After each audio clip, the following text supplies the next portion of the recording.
What is going on, everybody? Welcome to a new episode of Is It Worth It? Now, you're probably a little bit confused.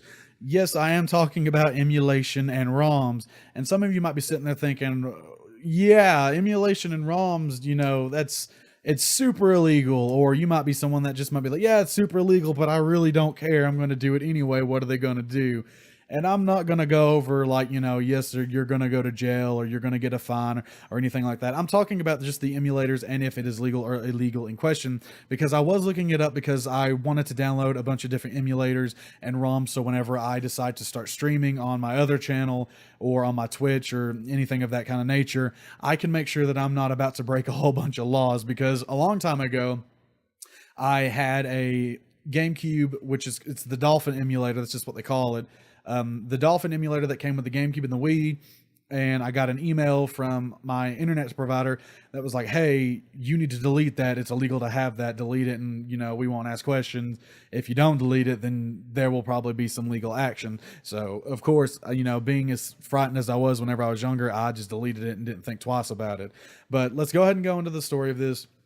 I looked it up to see what the legal ramifications were and what the guidelines and everything like that was, because I used to think of it as like a moral kind of like gray area. Like, yes, you shouldn't do it, but nobody's really getting hurt and that sort of sense in a way. But if you think about it, like, okay, I looked everything up, and I know I'm saying like a lot. It's because I'm going off script and I'm not used to this, so forgive me. But I'm trying to speed this along. Anyway, as far as I can tell from everything I've looked up, everything that is from the PlayStation 1 era back is okay. Anything that is the PlayStation 1 era and up to where we are now is not okay. Now, there are some of you guys that may be sitting there thinking, what do you mean it's not okay? If you really looked into it before you ever downloaded any emulators or ROMs, unlike I did, of course, obviously, I'm going to screw that up. But if you were to look up to see what the ramifications were, if you were to be caught with these, or if the legal whole side of it is more or less, from what I've read, is if there is no way to have a physical form of the product that you are downloading, like you literally cannot have it in any way, shape, or form that you can easily buy it from the original manufacturer, then yes, it is okay to emulate it. The reason why PlayStation falls into this category, because I'm sure you're probably thinking, well, PlayStation 1s, they haven't made those in forever. Yes, that's true, but there are PlayStation 1 games that you can have on your PS3, and some are finally coming over to the PS4. Same with like the PlayStation 2, is that I'm pretty sure you can't do that. Even though you don't have the console anymore, you can still download PlayStation 2 games from the PlayStation Store on your PlayStation 3 and some on the PlayStation 4 itself. But anything that is before that entire era is apparently fine. I thought it was a little weird myself, to be honest, because I thought, why is it that they would have it set up this way? It kind of seems a little weird. But I mean, that is how it is. I mean, that's kind of how I've always thought of emulation anyway, as a whole, is that if you are going to be using an emulator anyway, 9 times out of 10, it's probably going to be a little bit easier just to do something on a console that you can no longer find, or a game that you can no longer find. Like, having the emulator itself, as far as I'm aware, is not illegal. So if you have an emulator of a PlayStation 1, then it's fine. There's really nothing bad that can happen. The emulator itself is okay. It's the ROMs in question that breaks the copyright laws. So you take a lot of PlayStation 1 games, you can find them, like, there's a few you can find on Steam. It really just depends. I know the most notable one is like some of the Final Fantasy games you can find on Steam. And then, on the PlayStation 3, again, you can download them there. PlayStation 4 is finally starting to get them. And even with like PlayStation 2 games, the PlayStation 4 and PlayStation 3 have them on the store.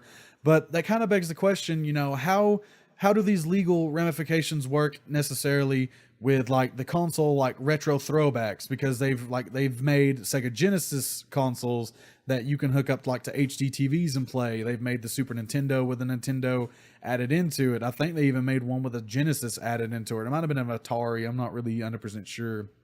But they're making these old consoles that can replay these old games if you have the physical copy. But nine times out of 10, if you go to places that sell these older games, these prices for these games are insane.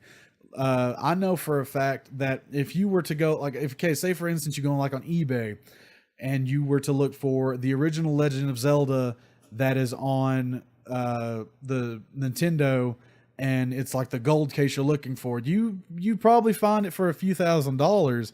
Like, I mean, this is some pretty expensive, like, stuff that we're working with here.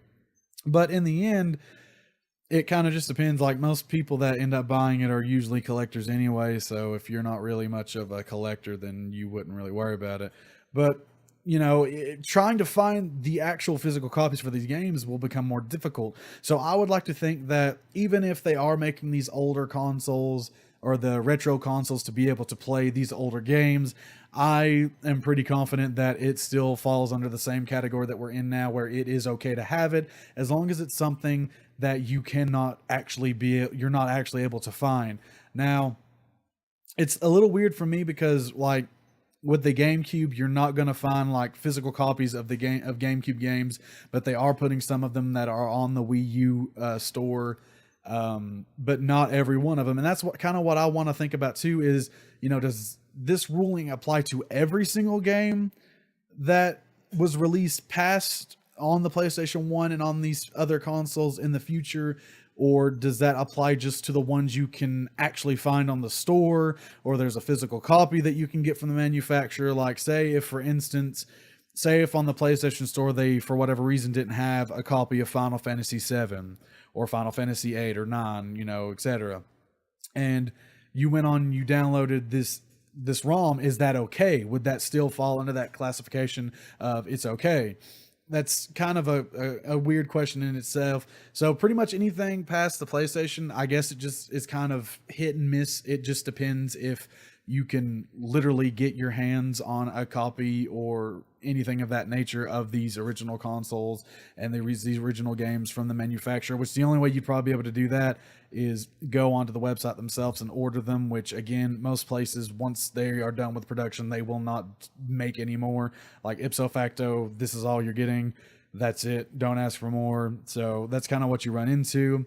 Now, is it worth it? For everything that is before the PlayStation era, yes, emulation and ROMs is worth it, or are worth it. Yeah, I don't know.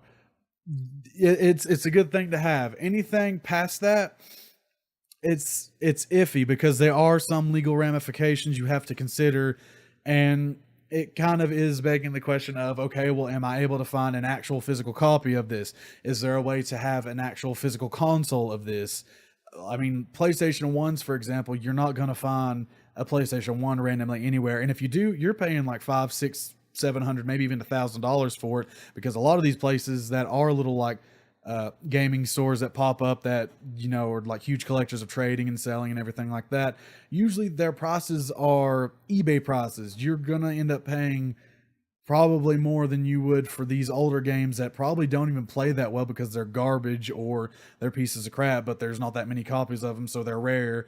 And you're spending like 2 or 3 times the amount of a normal game you can buy nowadays for like the $60 or even for like $40, et cetera, et cetera. So if you are to emulate, which I might come under some kind of legal crossfire, making it sound like you should go out of your way to emulate. However, I'm not saying go out and emulate things without making sure that you aren't about to break any copyright laws. I'm pretty sure a lot of the people that may watch this video are probably thinking, well, yeah, of course, I'm not going to do anything stupid. But you have to understand there are some newer viewers or newer people that are coming on are just like, I don't even know what emulation is. If you need to know what emulation is, there's most likely a YouTube video on it, or you can Google it.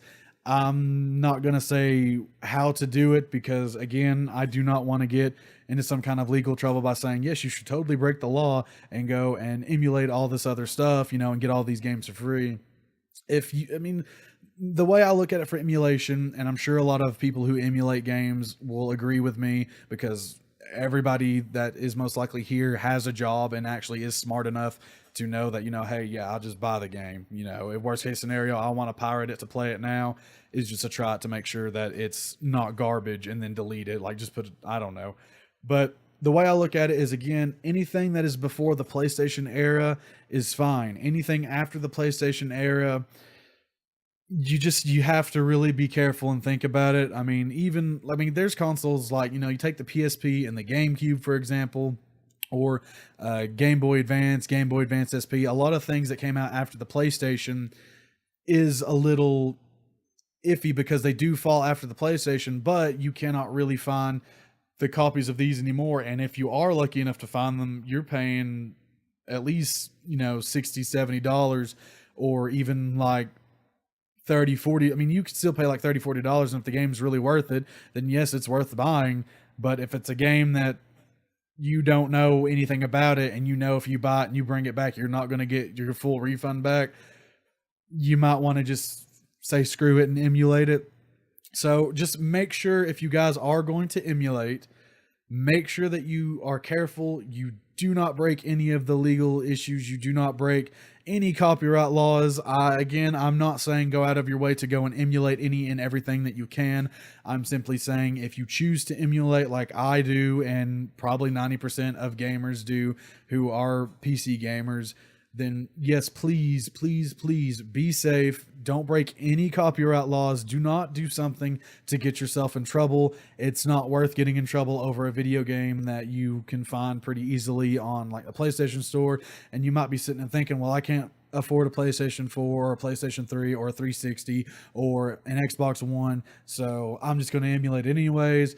Don't do that. Again, be smart. If you can physically get your hands on this game, or if you can have a way to where you can pay somebody, or like, pay a company and buy this game, i.e. the PlayStation and the Xbox Store or the Wii Store, just buy it. I mean, if you don't have any money, then, I'm sorry. It sucks to suck. You're going to have to get over it. But if you can safely emulate them, go for it. I would say go for it, but again, don't break any copyright laws. I cannot stress that enough. There is no use in you guys getting in trouble because you're like, well, he said I could do it. I'm not saying you can do it. I'm saying you can do it for the ones that aren't breaking copyright laws, but you need to be able to look that up yourself. I've basically given you the bare bones of if it is worth it or not. It's worth it if it's stuff that you are not going to get in legal trouble with. But that wraps it up for this video. I wish I kind of had a little bit more to talk about. It's been a bit of a hectic week for me. A lot of you don't really know this, since, again, this is a relatively new channel for me. I am trying to quit smoking. It's been a little crazy for me. It's not exactly been easy. I'm not saying that you guys need to wish me the best of luck or anything. I'm merely saying that, I'm going to try to do better in finding some more things to talk about. It's been a little bit hectic. My brain's been a little fried. But without that, I'm going to bed so I can get ready for work tomorrow. You guys have a very good beginning of your week. I know it's 7 o'clock on Monday, but, most people might not be going to work till Tuesday anyway. I know I'm not. But again, thank you guys for watching, and I will see you later.